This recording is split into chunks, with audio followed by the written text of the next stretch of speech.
আজকের এই ভিডিওটা হয়তো হাজার হাজার মায়ের হৃদয়ের কান্না। একজন মা আমাকে লিখেছেন, আমি আমার সন্তানকে নিয়ে খুব দুশ্চিন্তায় আছি, তাকে সঠিক পথে নিয়ে যেতে পারছি না, আমার মন শান্ত হচ্ছে না। ঠাকুর ও মা, আমায় পথ দেখাও। এই কমেন্টটি করেছেন আমাদের নিবেদন চ্যানেলেরই এক সদস্য মিঠু সাহা। আজকের যুগে অসংখ্য মা একই যন্ত্রণা নিয়ে দিন কাটাচ্ছেন। কেউ বলছেন ছেলে মোবাইলে ডুবে গেছে, কেউ বলছেন খারাপ বন্ধুর সঙ্গে মিশছে, কেউ বলছেন মেয়ের আচরণ বদলে গেছে, কেউ আবার বলছেন সন্তান কথা শোনে না। কিন্তু আজ আমরা শুধুমাত্র সমস্যার কথা বলবো না। আজ আমরা জানব ঠাকুর শ্রী রামকৃষ্ণদেব, মা সারদা দেবী, স্বামী বিবেকানন্দ এই পরিস্থিতিতে একজন মাকে কি পথ দেখাতেন। তার আগে আমরা জানব একজন মায়ের কষ্ট ঈশ্বর বোঝেন কিভাবে। প্রথম কথা, তুমি ব্যর্থ মা নও। এই কথাটা আগে মনে বসাও। গীতায় ভগবান শ্রীকৃষ্ণদেব বলেছেন, মানুষ ভুল পথে গেলেও একদিন ফিরে আসতে পারে। আজ যে সন্তান ভুল করছে সে চিরদিন ভুল করবে, এটাই সত্য নয়। মায়ের চোখের জল বৃথা যায় না।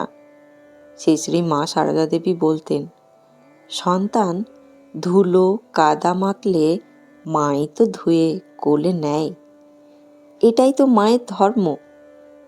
আজ সন্তান যদি কাদা মাখে তাহলে তাকে ঘৃণা নয়, আশ্রয় দিতে হবে। কিন্তু আশ্রয় মানে প্রশ্রয় নয়। এই পার্থক্যটা খুব গুরুত্বপূর্ণ। শ্রী শ্রী মা সারদা দেবীর জীবনে একটি অসাধারণ ঘটনা আছে। একজন ভক্ত এসে বললেন, মা, আমার ছেলে একদম কথা শোনে না। মা খুব শান্তভাবে বললেন, তুমি কি ওর সামনে সবসময় শান্ত থাকো? এই একটা প্রশ্নের মধ্যেই বিশাল শিক্ষা আছে। কারণ সন্তান আমাদের কথা কম শেখে, আমাদের জীবন বেশি দেখে। যদি বাড়িতে রাগ, চিৎকার, অশান্তি, নিন্দা, ভয় এই সব থাকে, তাহলে সন্তানের মনেও অস্থির হয়ে যায়। উপনিষদে বলা হয়েছে, যেমন ভাব তেমন ফল। ঘরের চিন্তা ভাবনা সন্তানের মনকে তৈরি করে। তাই প্রথম পরিবর্তন শুরু করতে হবে নিজের ভেতর থেকে। এখন আমি আপনাদের ঠাকুরের জীবনের এক বাস্তব ঘটনা বলবো। গিরিশচন্দ্র ঘোষ মদ্যপান করতেন, উচ্চ শৃঙ্খল জীবন ছিল তার। সমাজ তাকে খারাপ মানুষ বলতো। কিন্তু ঠাকুর তাকে ঘৃণা করেননি। ঠাকুর বলেছিলেন, তোর সব দায়িত্ব আমি নিলাম।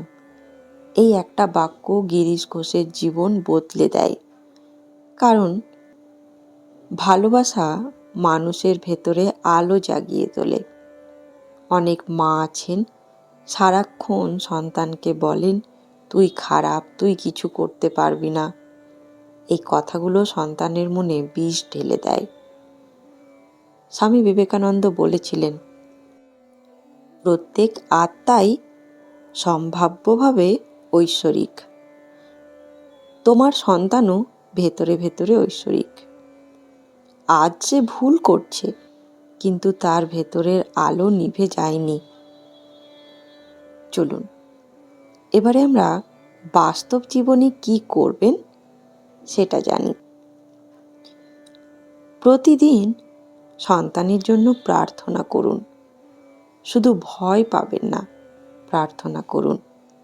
সেই শ্রী মা বলতেন, ঠাকুরকে ডাকো, সব ঠিক হবে। প্রতিদিন সকালে বা রাতে সন্তানের নাম ধরে প্রার্থনা করুন। বলুন, ঠাকুর, ওকে সঠিক পথ দেখাও। এই প্রার্থনার শক্তি বাস্তব। দ্বিতীয়, সন্তানের সঙ্গে বন্ধুত্ব করুন। শুধু উপদেশ দিলে হবে না, তার মন বুঝতে হবে। আজকের ছেলেমেয়েরা ভীষণ একা। অনেক সময় তারা খারাপ পথে যায়, কারণ তাদের মন শুনছে না কেউ। তৃতীয়, অপমান করবেন না। সবার সামনে অপমান করলে সন্তান আরও দূরে সরে যায়। গীতায় আছে, অহিংসা শুধু শরীরের নয়, কথার মধ্যেও অহিংসা দরকার। চতুর্থ, ঘরে আধ্যাত্মিক পরিবেশ তৈরি করুন। সারাদিন টিভির অশান্তি, মোবাইলের বিষাক্ত কন্টেন্ট, চিৎকার, এসব কমাতে হবে। ঘরে গীতা পাঠ, ঠাকুর মায়ের নাম, ভজন, ধূপের গন্ধ, এই পরিবেশ সন্তানের মন বদলাতে সাহায্য করে। পঞ্চম, ধৈর্য ধরুন। একদিন পরিবর্তন আসবেই। বীজ বপনের পর যেমন সময় লাগে, মানুষ বদলাতেও সময় লাগে। এবার আসি স্বামীজির শিক্ষায়। স্বামী বিবেকানন্দ বলতেন, দুর্বলতা হলো মৃত্যু। অনেক মা এত ভয় পান যে নিজেরাই ভেঙে পড়েন। কিন্তু ভেঙে পড়লে চলবে না, শক্ত হতে হবে। সন্তান একদিন আপনার শক্তি অনুভব করবে, নিজেকে বলবে, ঠাকুর আমার সঙ্গে আছে। বন্ধুগণ, সবশেষে একটাই কথা বলার, একজন মায়ের কান্না ঈশ্বর শোনেন।